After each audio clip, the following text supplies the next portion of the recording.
Okay, so what I want to talk about is my very first epiphany, I think, on pride in humanity.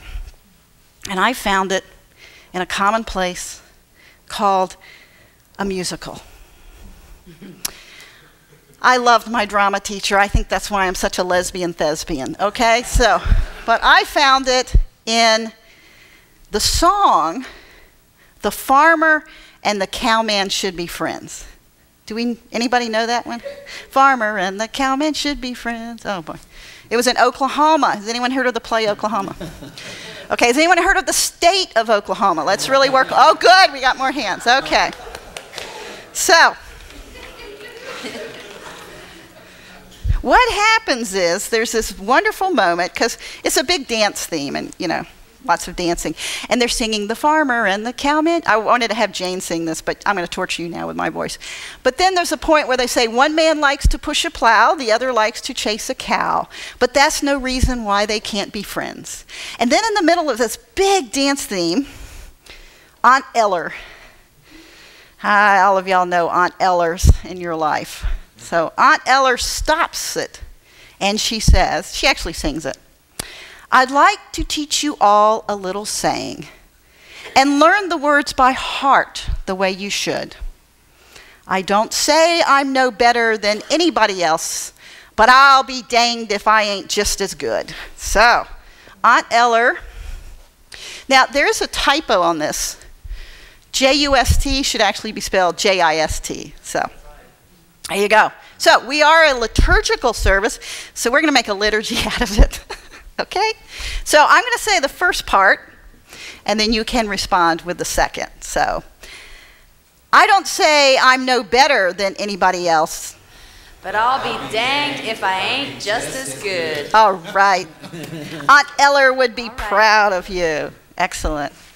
Now we still have the power. So, now the second epiphany that I had on pride and humility was in a common occurrence of reading a book. You know what books look like? Okay. I wanted to bring the book that this quote came out of that I'm going to share with you, but I couldn't find it, so I had to get that online too. So, now, when I was going through seminary, back when my hair was brown, we read a lot of books by, I hope I don't offend anyone, but this is my perspective. A lot of books on theology that we read were by dead white guys with German names. Okay? I know some of you, oh, she's getting feminist on us. See what happens when you give them a whole month? So, and often with the dead white guys with German sounding names, they had power. And I mean, I think we all have personal power, but this was the power of having control. So when you have that type of power, pride is definitely a temptation. Amen? All right. Okay? But if you are somehow different from them, if even though you're a white guy and you're gay, or if you're a woman or a person of color or anything different, then somehow you don't really have the same degree of power. So there was always in the back of my mind, I don't know if anyone else had this, where maybe that pride didn't seem to be as much of a big deal for me. So then I read this wonderful quote. Again, it's from a book called Faith Seeking Understanding. Do they still have that in the seminary? Brad, do you remember? Okay. You've never heard of it? Okay. Oh, see. And what he says in this book, I had this epiphany. It really struck me for me as a woman. Sin as pride gets more than its share of attention in sermons and theological textbooks. Read the ones written by the dead white guys with German names. But sin as self-hatred, self-negation, and self-loss is often ignored. Yet, while less sensational, this form of sin is no less a turning point from the gracious God who calls us to freedom, maturity, and responsibility in community. So I know what probably some of you guys are saying, oh, yet another sin. Oh, yes, I do that. So then you get into negating yourself more. That's not the point. When I talk about sin, What I'm talking about is coming from the Hebrew word that probably gets translated the most, het. I think that's how you pronounce it. I was my Hebrew instructor's second worst student. I have problems with English. But that is often translated, yes, Brad can translate if you don't understand, since I speak Southern. But that is translated as missing the mark.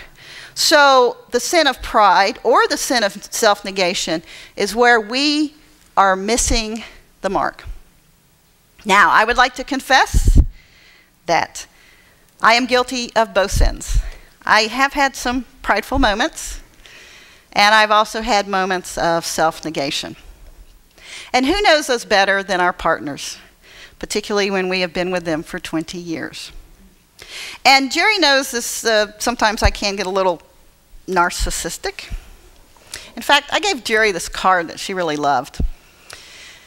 It's a romantic card. I think it was for Valentine's Day, and it has, you know, these two people, and one saying to the other one, "Oh, I love you.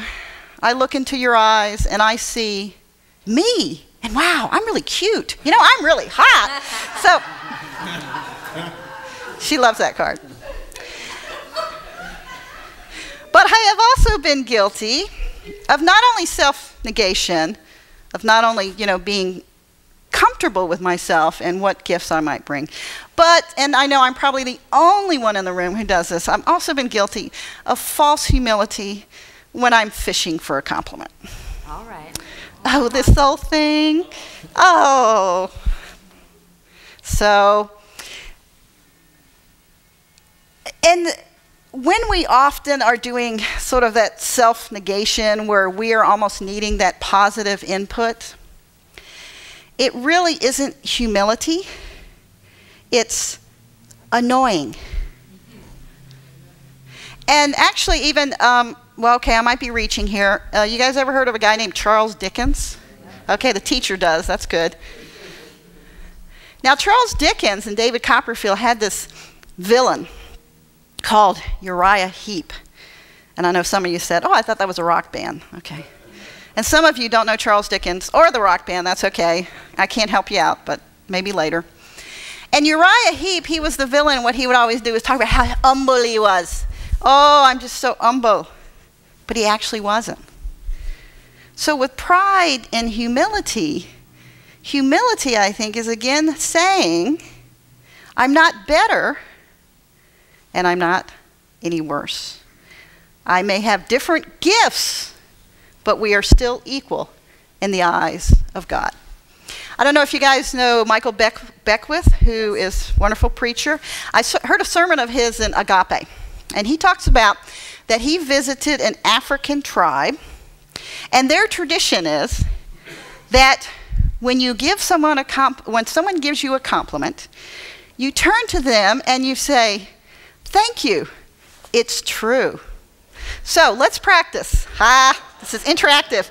Turn to someone next to you, pretend they gave you a compliment, and say, "Thank you, it's true." Let's do that for a moment. Come on, don't be shy. Thank you, it's true. Did that hurt? Did that hurt? Okay. Oh, very good. Oh, the ushers are really getting into it. I love it. You can take it, Larry. You can take the compliment. So what happens is after these two epiphanies and sort of life lessons and stuff, I came up with my own Dana epiphany about pride and humility. I may actually have stole this from someone and just forgotten, but here it is. So whether you are talking about how great you are or how terrible you are, it is still about you. Still about you.